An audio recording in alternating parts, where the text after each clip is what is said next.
છાપા અને ટીવીમાં તમે સમાચાર સાંભળતા હશો કે 127 વર્ષ બાદ તથાગત ગૌતમ બુદ્ધના અવશેષો ભારતમાં પાછા આવ્યા. આ સમાચારની હકીકત શું છે તે જાણીએ. વર્ષ 1898માં ઉત્તર પ્રદેશના પીપરવા સ્થિત એક સ્તૂપમાં બ્રિટિશ અધિકારી વિલિયમ ક્લોક્સ્ટન પેપે દ્વારા આ પવિત્ર અવશેષોની શોધ કરવામાં આવી હતી. જેમાં હાડકાના ટુકડા, સ્ફટિકના પાત્રો, સોનાના આભૂષણો અને અન્ય ભેટો સામેલ હતા, જે બુદ્ધ પરંપરા મુજબ સ્તૂપમાં સંભાળવામાં આવ્યા હતા.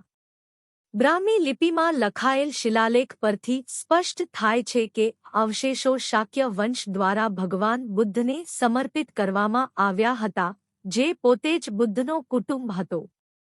1899માં મોટાભાગના અવશેષો કોલકાતા સ્થિત ઇન્ડિયન મ્યુઝિયમને સોંપી દેવામાં આવ્યા હતા, પરંતુ કેટલાક અવશેષો બ્રિટિશ અધિકારી પેપેના પરિવાર પાસે ખાનગી રીતે રહ્યા હતા.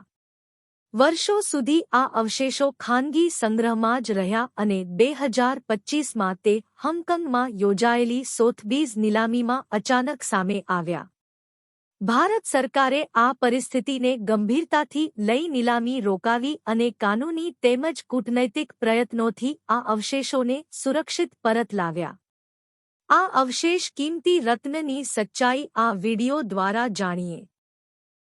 2 દિવસ પહેલા એક સમાચાર આવ્યા હતા કે ગૌતમ બુદ્ધની સાથે જોડાયેલા રત્નો, પવિત્ર અવશેષ, એની હરાજી હોંગકોંગમાં થવાની છે. 1800 જેટલા મોતી, માણેક, નીલમણી આ બધા અંદર જોડાયેલા છે અને ભગવાન બુદ્ધ સાથે જોડાયેલા છે. તો આનો પૂરા દુનિયામાં જે બૌદ્ધ લોકો છે એમણે વિરોધ કર્યો. તો એ હોંગકોંગમાં 7 મે, એટલે આજે 8 છે ને, ગઈકાલે એના હરાજી થવાની હતી. અને એ હરાજીમાં એની જે કિંમત છે ને, એ પ્રારંભિક બોલી એ 107 કરોડથી શરૂ થવાની હતી. એટલે પછી તો આગળ કેટલું જાય કઈ નક્કી નહીં, પણ 107 કરોડથી એ શરૂ થવાની હતી હરાજી. તો આ તમે જુઓ ને તો આ તમને તમારી સામે તમને દેખાશે આ જે અવશેષ છે ને એ. તો આ બધા જે હીરા, માણેક ને જે બધા ઝવેરાત છે બધા એ તમારી સામે દેખાય છે. અને એ 1898માં જે ઉત્તર પ્રદેશમાં પીપરવા જે આખો સ્તૂપ છે એમાંથી એને મળ્યા હતા, આજથી 125 વર્ષ પહેલા. એટલે ભગવાન બુદ્ધ સાથે જોડાયેલા આ દુર્લભ એમ કે ભાઈ રત્નો છે. તો એની હરાજી થવાની હતી. તો ખરેખર શું હતું આપણે થોડુંક વિશે જાણીએ. તો મહાત્મા બુદ્ધના અવશેષો સાથે દફનાવવામાં આવેલ દુર્લભ રત્નોની હરાજી 7 મે 2025ના રોજ હોંગકોંગમાં યોજાવા જઈ રહી છે. પીપરવા રત્ન તરીકે ઓળખાતા રત્નો 1898માં ઉત્તર પ્રદેશના સિદ્ધાર્થનગર જિલ્લામાં આવેલા પીપરવા સ્તૂપમાંથી મળી આવ્યા હતા. આ હરાજીએ બૌદ્ધ સમુદાય અને ઇતિહાસકારોમાં વ્યાપક વિવાદ અને ચિંતાઓ પેદા કરી છે. પીપરવા જે રત્નો છે ને એનું ઐતિહાસિક મહત્વ, તો આ પીપરવાથી પ્રાચીન કપિલવસ્તુનો એક ભાગ માનવામાં આવે છે અને તે બૌદ્ધ ધર્મ માટે એક પવિત્ર તીર્થ સ્થાન છે. 1898માં બ્રિટિશ એન્જિનિયર વિલિયમ ક્લાર્કસ્ટને પેપે સ્તૂપનું ખોદકામ કર્યું અને લગભગ 1800 મોતી, માણેક, નીલમ, પોખરાજ, ગાર્નેટ, પરવાળા, નીલમ, ખડકના સ્ફટિકો, છીપ અને સોનાના આભૂષણો, ગૌતમ બુદ્ધના જે અસ્થિ, હાડકાના ટુકડાઓ અને કોતરણી કરેલ એક કળશ શોધી કાઢ્યા હતા, જેમાં બુદ્ધના અવશેષો હોવાની પુષ્ટિ થઈ. અને શિલાલેખ મુજબ આ અવશેષો બુદ્ધના શાક્ય કુળ દ્વારા જમા કરવામાં આવ્યા હતા. આ રત્નોને 240 બીસીમાં, એટલે કે ઈસવીસન પૂર્વે 240માં બુદ્ધના અવશેષો સાથે પ્રસાદ તરીકે દફનાવવામાં આવ્યા હતા. હરાજીના સાથે જે વિવાદ છે, તો સોથેબીઝ હોંગકોંગ દ્વારા આ હરાજી કરવામાં આવી હતી અને એની જે પ્રારંભિક કિંમત હતી લગભગ 107 કરોડ. આ રત્નનો છેલ્લા 125 વર્ષથી પેપેના વંશજો પાસે હતા, જેઓ હવે તેને વેચી રહ્યા છે. વિલિયમના પ્રપોટર ક્રિસ પેપે આ હરાજીને બૌદ્ધોના હાથમાં રત્નો ટ્રાન્સફર કરવાનો સૌથી પારદર્શક માર્ગ ગણાવ્યો. તો કે બૌદ્ધ નેતાઓ અને વિદ્વાનોએ તેને સાંસ્કૃતિક અને ધાર્મિક અપમાન ગણાવ્યું છે. બુદ્ધે આપણને શીખવ્યું હતું કે પરવાનગી વિના બીજા લોકોની સંપત્તિ ન લેવી. ઐતિહાસિક રેકોર્ડ દર્શાવે છે કે આ અવશેષો હંમેશા પૂજનીય રહેવા જોઈએ અને શાક્ય કુળની ઈચ્છા મુજબ હરાજી ન થવું જોઈએ. સિદ્ધાર્થ ગૌતમ આપ સૌ જાણો છો કે એ શાક્ય વંશના શુદ્ધોધન અને કોળી વંશના માતા મહામાયાના એ પુત્રો હતા. તો એ એમના અસ્થિ અને એમની સાથે જોડાયેલા રત્નો હતા. લંડનમાં બ્રિટિશ મહાબોધિ સોસાયટીના એ બે ઉદ્ધાને જણાવ્યું હતું કે શું રત્નોના રક્ષક હોવાને કારણે તેમનો અધિકાર થોડો એમ કે વેચવાનો મળી જાય. દિલ્હી સ્થિત ઇતિહાસકાર નમન આહુજાએ પણ ભારત સરકારને કીધું ભાઈ તમે હરાજી રોકવા માટે પગલા લ્યો.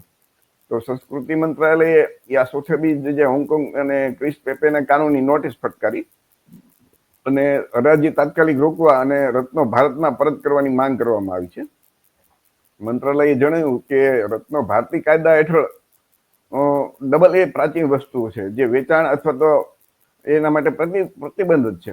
ભારતીય પુરાતત્વ સર્વેક્ષણ ASI એ પણ હોંગકોંગના અધિકારીઓને હરાજી રદ કરવા વિનંતી કરી છે.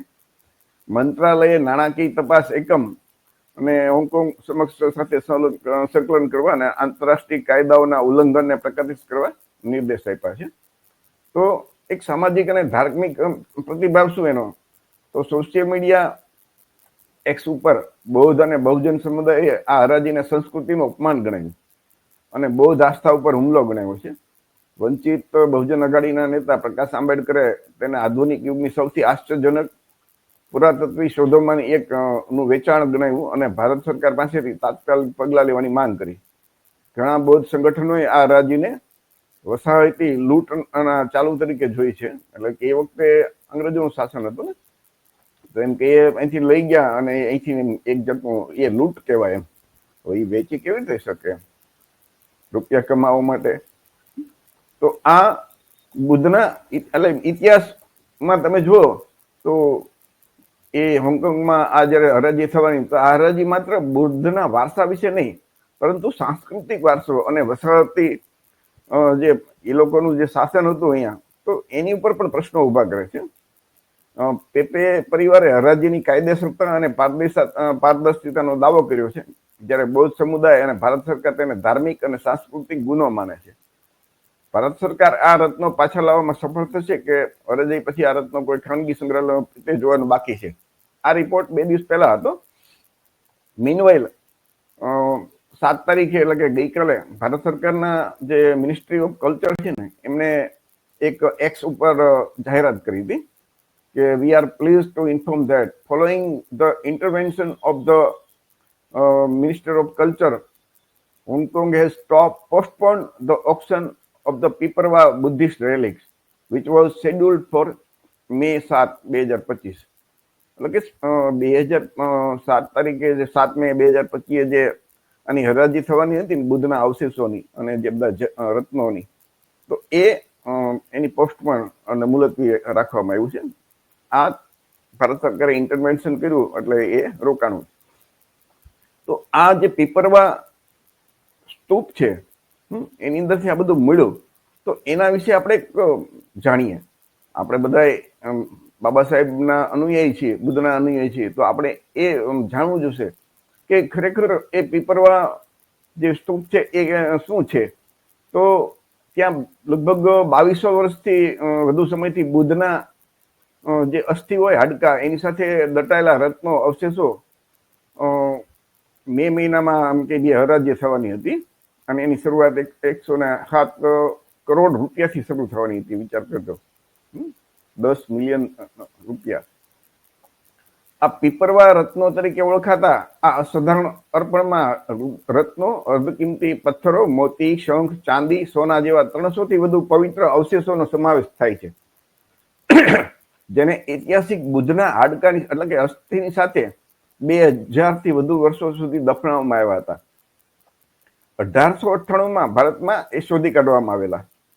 આ ખજાનાને ત્યારથી લઈને અત્યાર સુધી ન્યુયોર્ક, સિંગાપોર, અને સિયોલના જાણીતા સંગ્રહાલયોમાં પ્રદર્શિત કરવામાં આવ્યા છે. આ જે સોથેબી છે એમના એશિયાના ચેરમેન નિકોલસ ચાવે ધ વેલ્યુ સાથેની એક મુલાકાતમાં જણાવ્યું હતું કે મે મહિનામાં આ કલેક્શન સમર્પિત સિંગલ લોટમાં હરાજી હેઠળ જશે, જેમાં બિડિંગ એટલે એમ કે જે બોલી બોલે ને બધા 107 કરોડ રૂપિયાથી બોલી શરૂ થશે. પરંતુ એક સદી કરતા પણ 2 સદી આમ જોઈએ તો 2 સદી કરતા વધુ પહેલાના પવિત્ર કલાકૃતિનો કેવી રીતે પર્દાફાશ થયો અને આ બુદ્ધના જે વારસો બધા અવશેષો છે એ બજારમાં કેવી રીતે પ્રવેશી ગયા એ પણ આપણે જણાવવું. તો આ જે છે ને ફોટો એની અંદર જે બધા અવશેષો છે ને, આ હીરા માણેક પોખરાજ ને આ એ કળશની અંદર રાખેલા હતા બુદ્ધના અસ્થિની સાથે. તો એ તમને તમારી નજર સામે જોવા મળશે. આ એના ફોટો લીધેલા છે બધા.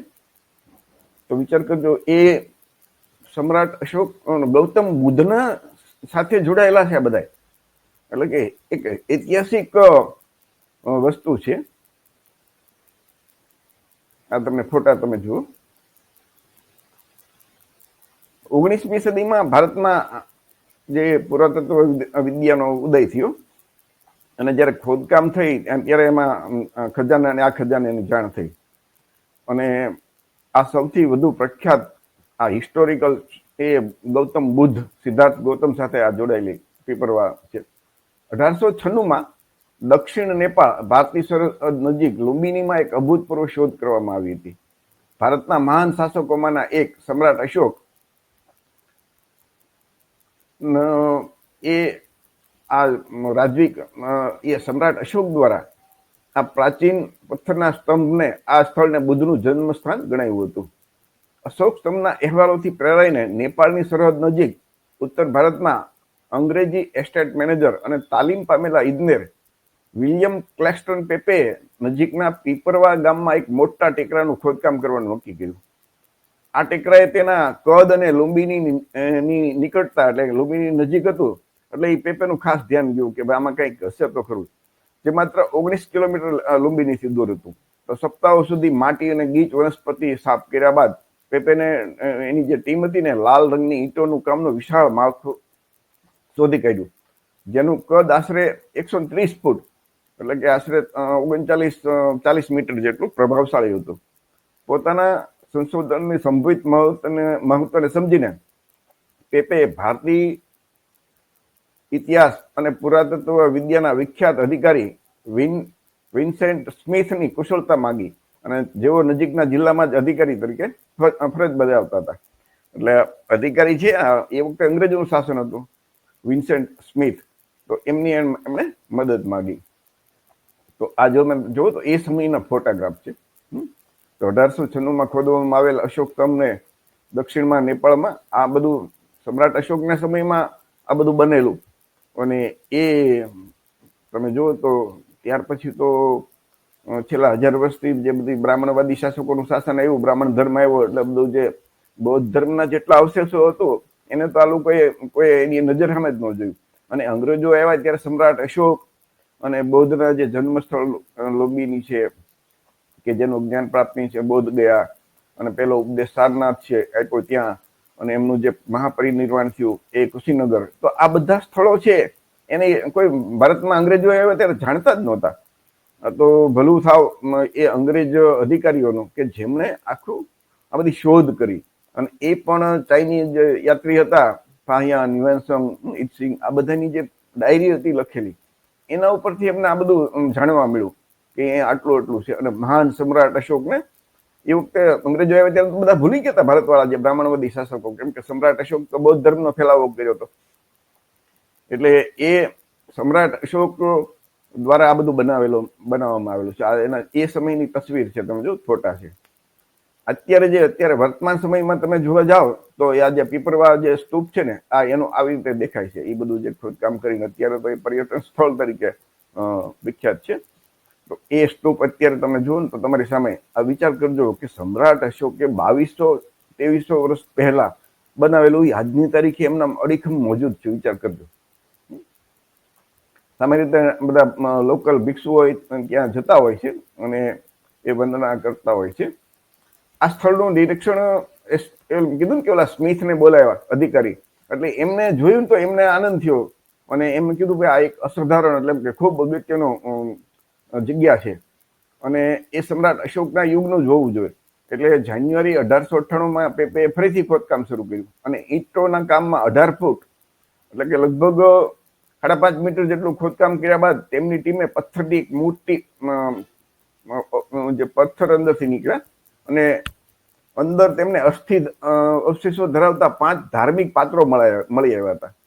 વિચાર કરજો કે એ આટલું ખોદકામ કર્યા બાદ એમાંથી ધાર્મિક પાત્રો મળ્યા, જેમાં રત્નો, અર્ધ કિંમતી પથ્થરો, મોતી, છીપ, ચાંદી અને સોના સહિત આશરે 1800 વસ્તુઓનો ખજાનાનો સમાવેશ થાય. બુદ્ધના અવશેષ પણ એમાં હતા, અસ્થિ પણ હતા. જોકે સૌથી અસાધારણ મતલબ કે અગત્યની શોધ એ કે એમાં એક જે અંદર જે સ્તૂપ આખું વાસણ હતું ને એ માટીનું, એના ઉપર એક શિલાલેખ લખેલો છે.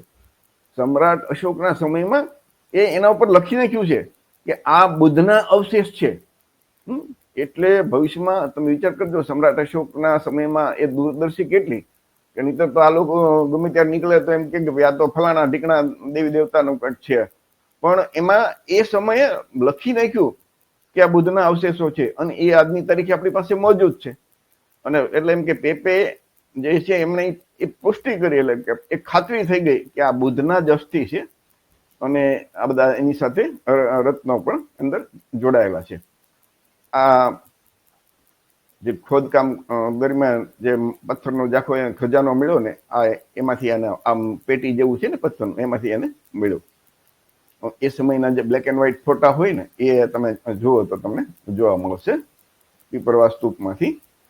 આ જે પાત્ર નીકળ્યું ને એ પાત્રીમાં જુઓ તમે તો પાલી ભાષામાં લખેલું છે કે આ બુદ્ધના અવશેષો છે. બુદ્ધના એ બુદ્ધા એ પાલી ભાષામાં લખેલું છે. એટલે કે આ એનું પાત્ર જે મળેલું છે એ વિચાર કરજો કે આવું કદાચ કંઈ ન મળ્યું તો હજી આજના લોકો માનવાય તૈયાર ન થાય કે ભાઈ આ કેવી રીતે, પણ એ સમયે લખી નાખ્યું અંદર. તો એ સમયે ભારતમાં તો બ્રિટિશનું શાસન હતું, એટલે આ જે બધું અવશેષો નીકળ્યા એટલે એમ કે ભાઈ કોને સોંપવું એમ. અને એ વખતે બૌદ્ધિસ્ટ લોકો તો ભારતમાં બહુ ઓછા હતા. બૌદ્ધિસ્ટ સંસ્થાઓએ બહુ લગભગ આ બધું બ્રાહ્મણવાદી લોકોએ બધું ખતમ કરી નાખ્યું હતું. એટલે બૌદ્ધ ભિક્ષુઓ કે સાધુઓ પણ હતા નહીં, તો આને કોઈ એવી સંસ્થા નહોતી. એટલે એમણે શું કર્યું, બે થાઈલેન્ડના રાજા, સિયામના રાજા 5મા જે છે રાજા રામા, એને આ બધું સોંપ્યું. અને એમ કે બૌદ્ધ આખું રાજ્ય હતું, મીન્સ કે થાઈલેન્ડ દેશ હતો, બૌદ્ધ દેશ. તો એમણે આ 5મા રાજા છે રામાએ થાઈલેન્ડના, એને અવશેષોના ભાગલા પડ્યા અને જેટલા એશિયાના મુખ્ય બૌદ્ધ સ્થળ હતા ને એમાં એમને વહેંચી દીધા, જેમાં બેંકોકમાં વાટસાકેત, યાંગોનમાં સ્વાદોગોન અને શ્રીલંકામાં આ બધું વહેંચ્યા એમને. એટલે બાકી બુદ્ધના અવશેષો સુરક્ષિત એટલે કે એનું રક્ષા થઈ એવી રીતે વિતરિત કરવામાં આવ્યા. તો આ છે એ સિયામના રાજા 5મા અને ડાબી બાજુ છે એ, જમણી બાજુ છે એ અંગ્રેજ અધિકારી વિલિયમ ક્લાર્કસન પેપે, એમણે મદદ લીધી વિન્સન્ટ સ્મિથની. આ તમે જુઓ તો ઐતિહાસિક અંગ્રેજ અધિકારી, તમે વિચાર કરજો કે આપણી બુદ્ધની વિરાસત એમણે શોધી. આપણે ભારતના બ્રાહ્મણવાદીઓએ તો એને ખતમ કરવા માટે કોઈ પાછી પાની નહોતી કરી. આ નજીકનો જે ફોટો હોય ને હરાજીમાં જે રાખવામાં આવ્યા હતા ને હોંગકોંગમાં, જે એનું પ્રદર્શન 2 મહિનાથી ફેબ્રુઆરી મહિનાથી ચાલુ હતું અને એ 7મી હરાજી થવાની હતી. એમના ફોટા તમે જુઓ નજીકથી, કિંમતી છે. તો બૌદ્ધ ધર્મની જે ગ્રંથો છે ને એનું અનુસાર, અને એ હિસ્ટોરિક બાબત છે કે બુદ્ધનું મૃત્યુ થયું, મહાપરિનિર્વાણ પછી એના અંતિમ ક્રિયા બાદ જેના અવશેષ થાય, અસ્થિ હોય, એ સમયના 8 રાજાઓને ભાગલા પાડવામાં આવ્યા હતા. મલ્લ, લીછી, શાક્ય, મૌર્ય, કોળી. અત્યારના આપણા ગુજરાતમાં કોળી સમાજની સૌથી મોટી વસ્તી છે ને, તો એ કોળી વંશના લોકોને પણ એક એનો ભાગ મળ્યો હતો 8 ભાગમાંથી. તો એ સમયે એ સમયના જે મુખ્ય રાજાઓ હતા એમ કે એ વખતે બધાએ કે ભાઈ અમારો ભાગ છે, અમારે નહીં ન મળે તો એમ કે યુદ્ધમાં જવાની તૈયારી કરી.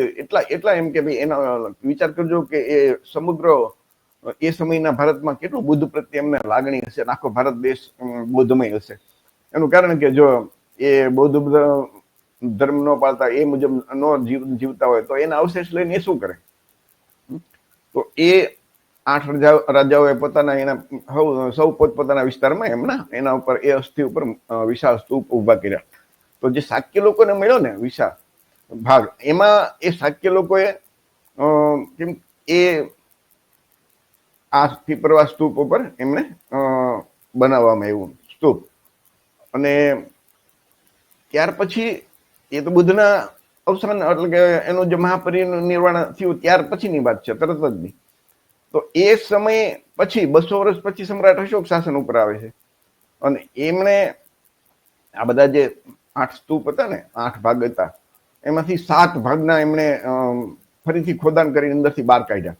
અને જે વર્તમાન સમયમાં જે દેખાય છે ને, જે આખો પીપરવા સ્તૂપ, એ સમ્રાટ અશોકે બાંધ્યો. અને ફરીથી એમનો સારખી રીતે આમ કહીએ કે આધુનિક એ સમયના જે બાંધકામ હોય એ મુજબ એમણે અશોકે જે બાંધકામ કર્યું સમ્રાટ અશોક દ્વારા. અને ફરીથી જે અંદરથી જે સ્તૂપમાંથી બધા 7 સ્તૂપમાંથી જે બધા અવશેષો નીકળ્યા, એમાંથી એના ભાગલા પાડ્યા. અને ભારતમાં જે બધા વિહારો 84,000 હતા, દરેક જગ્યાએ એમનું વિતરણ કરવામાં આવ્યું. તો અને પછી જે ભવ્ય ત્યાં બુદ્ધનું સ્મારક એટલે કે સ્તૂપ સમ્રાટ અશોકે બનાવ્યું. આ આપણી ઐતિહાસિક વાત છે. આ તમે જુઓ ને તો ઉપર આકાશમાંથી જયારે એ પીપરવા સ્તૂપનો તમે ફોટો જુઓ તો આવી રીતે આવે. તો આ સમ્રાટ અશોક દ્વારા બંધાયેલું છે. મૂળ જે શાક્ય લોકોએ, શાક્ય રાજાઓએ બનાવ્યું હતો, સમ્રાટ અશોકે એનો આખો જીર્ણોદ્ધાર કરી અને નવેસરથી બનાવ્યું. અને અંદરથી જે એના જે બુદ્ધના અવશેષો હતા, અને એ આ પીપરવા સ્તૂપ છે, એમાંથી આ રત્નો મળ્યા. આ અસ્થિ સમગ્ર એશિયામાં બૌદ્ધ સ્થળોએ વેચવામાં આવ્યા હતા. જ્યારે તેમની સાથેનો 1800 ખજાનાને કોલકાતાના ભારતીય સંગ્રહાલયમાં મોકલવામાં આવ્યા હતા. આ જે અંગ્રેજોએ અસ્થિ કાઢ્યા ને ત્યારની વાત છે. આ ન્યુયોર્કની અંદર એક રૂબિન મ્યુઝિયમ છે. એની અંદર જે આર્ટ ઓફ એનું જે પ્રદર્શન હતું ને, આ જે પીપરવા સ્તૂપમાંથી જે નીકળેલા, એ આની અંદર રાખીને મ્યુઝિયમની અંદર પ્રદર્શન તરીકે આ રત્નો જે બધા છે બુદ્ધની સાથે જોડાયેલા, તો એ અવશેષો તમને આમાં પ્રદર્શનમાં હતા. આ મેટ્રોપોલિટન મ્યુઝિયમમાં આ જ્યારે એ રાખવામાં આવ્યા હતા, આ ત્યાંનો ફોટો છે. આજે સાઉથી એશિયાના ચેરમેન છે ને, જેની અંડરમાં અત્યારે જો હરાજી થવાની હતી, એનો ચેરમેન છે નિકોલસ ચાવ, એનો ફોટો છે. એટલે 1898માં આ રત્નોની સાથે, અસ્થિના અવશેષોની સાથે એક કોતરવામાં આવેલા પાત્રમાં શોધ કરવામાં આવી હતી, જેમાં ભૌતિક અવશેષોને બુદ્ધના અવશેષો તરીકે ઓળખવામાં આવ્યા હતા. જે અત્યાર સુધીની એમ કહેવાય ને કે બેસ્ટ, ઉત્તમમાં ઉત્તમ પુરાતત્વ શોધ કહેવાય. કે ગૌતમ બુદ્ધ ઐતિહાસિક વ્યક્તિ છે એ સાબિત કરતો એક જબરજસ્ત પુરાતત્વ વિભાગનો પુરાવો. અને એ આપણે જોયું અગાઉ ઓલો જે કળશ હતો, એ કળશની અંદર એ બુદ્ધના અવશેષો હતા. આ એના ફોટા છે. હરાજી છે એ ત્યાં રાખવામાં આવેલી હતી. અને આ એ હોંગકોંગમાં ક્યાં રાખવામાં આવ્યું હતું હરાજી, અને હરાજીની તારીખ અને કેટલા સમય ને એ બધું એમાં લખેલું છે. તો આ મિત્રો, આ હતો રિપોર્ટ કે ભગવાન બુદ્ધના અસ્થિ અને એની સાથે જોડાયેલા રત્નો, એ ખાસ કરીને રત્નોની જે હરાજી થવાની હતી ને, એ બંધ રહી છે. ભવિષ્યમાં ભારત સરકાર પ્રયત્નો કરશે તો એ ભવિષ્યમાં ચોક્કસ ભારતમાં પાછા આવશે. અને આપણે સૌ આશા રાખીએ કે ભારત સરકારના જે કંઈ અધિકારીઓ છે અને સરકારના બધા, ખાસ કરીને વડાપ્રધાન નરેન્દ્રભાઈ મોદી જ્યારે વિદેશમાં જાય ત્યારે એક એમ સતત એમ બોલતા હોય છે કે ભારત તો બુદ્ધનો દેશ છે. તો બુદ્ધ સાથે જોડાયેલા રત્નો છે એ તો સ્વાભાવિક છે કે કરોડોની કિંમત હોય તો એ પણ ભારતમાં જ પાછા આવવા જોઈએ. તો આ એક આપણા સૌ માટે ગૌરવ લેવા જેવી બાબત છે કે ગૌતમ બુદ્ધ છે એ ઐતિહાસિક વ્યક્તિ છે. એના અવશેષ અસ્થિ આજની તારીખે મોજૂદ છે. ગુજરાતમાં વસતા જે ઓબીસીમાં આવતા લોકો, કોળી, શાક્ય, આ બધાએ ઠાકોર, એસસી એટલે કે દલિત સમાજમાં અને એસટી એટલે આદિવાસી, આ બધા જે એ સમયના જે મૂળભૂત વંશો જે હતા ને, મૌર્ય, શાક્ય, તોલી, લીછવી, મલ્લ, નંદ, તો આ બધા જે નાગવંશ, આ નાગવંશમાંથી જ આ બધા વંશો ઉભેલા. એ વખતે જાતિ વ્યવસ્થા નહોતી અને આ જે મૂળભૂત વંશો હતા એ બધા સમાનતા હતી કે કોઈ જગ્યાએ ક્યાંય વર્ણ વ્યવસ્થા કે જાતિ વ્યવસ્થા નહોતી, કોઈ ઊંચ નીચ નહોતા. અને એ સમ્રાટ અશોક અને ગૌતમ બુદ્ધના સમયમાં બ્રાહ્મણ નહોતા, કોઈ બ્રાહ્મણના દેવી દેવતા, આજે અત્યારે આપણે હિન્દુ ધર્મના દેવી દેવતા છે, એ સમય કોઈ હતા જ નહીં. આ ઐતિહાસિક વસ્તુ છે અને એ સાબિત થઈ ગયેલું છે. તો એ સમયમાં તમે જુઓ ને તો એના જે ઐતિહાસિક પુરાવા એ ફક્ત ગૌતમ બુદ્ધના ઐતિહાસિક પુરાવા મળે છે. એ સિવાય એક પણ હિન્દુ ધર્મના શાસ્ત્રોમાં તો ગૌતમ બુદ્ધને વિષ્ણુના અવતાર જાહેર કરી દીધા હતા. ખરેખર ગૌતમ બુદ્ધ છે ખુદ ક્યારેય ઈશ્વર નો એમ તો ઇનકાર કર્યો કે ઈશ્વર જેવું કઈ છે જ નહીં, અને પોતે માનવી તરીકે એક કોળી માતાના કુખેથી જન્મેલા અને 80 વર્ષ સુધી એમના જે ધર્મનો પ્રચાર કર્યો. એમના પત્ની જે ગૌતમ બુદ્ધના હતા એ યશોધરા, એ પણ કોળી વંશના રાજકુમારી હતા. અશોક ગૌતમ બુદ્ધના જે માતા છે ને મહામાયા, એ કોળી રાજા અંજનના દીકરી. અને જે એમનો ગૌતમ બુદ્ધનું તો એક અઠવાડિયા પછી જે જન્મ પછી એમનો માતા મહામાયાનું અવસાન થયું. તો એમને જે પાળી પોષીને મોટા કર્યા ને એ ગૌતમ બુદ્ધના માસી પ્રજાપતિ ગૌતમી, એ પણ એ મહામાયાના નાના બેન જ હતા અને એ રાજા અંજન, કોળી રાજા અંજનના દીકરી. તો કોળી સમાજ ગુજરાતમાં આવડો મોટો છે અને લગભગ 35-40% વસ્તી ગુજરાત એકલામાં છે. આખા ભારતમાં આપણી જે બધી ઓબીસી, એસસી, એસટી સમાજની વસ્તી છે, એમને પોતાના જે ભૂતકાળ છે ભવ્ય અને એનો જે વારસો છે, મોટા ભાગના આ સમાચાર અથવા તો આ વસ્તુની જાણકારી જ નથી હોતી. તો આપણા ઓબીસી, એસસી, એસટી સમાજ, કોળી સમાજના લોકોને જાણકારી મળે એટલા માટે આ વિડીયો બનાવ્યો છે મિત્રો. આવી માહિતી જોવા માટે આપણી જે ચેનલ છે ને ઝલકારી ટીવી, એ જોતા રહેજો. એની અંદર આપણે આવા બધા વિડીયો સતત બનાવીને મૂકતા રહીશું અને મૂકીએ પણ છીએ, જે આપણો સાચો ઇતિહાસ બતાવે. સમ્રાટ અશોક અને ગૌતમ બુદ્ધના સમયમાં આખું ભારત જો બૌદ્ધમય હોય, આખું ભારત, એ વખતનો જમ્બુદ્વીપ વિસ્તાર કહેવાય.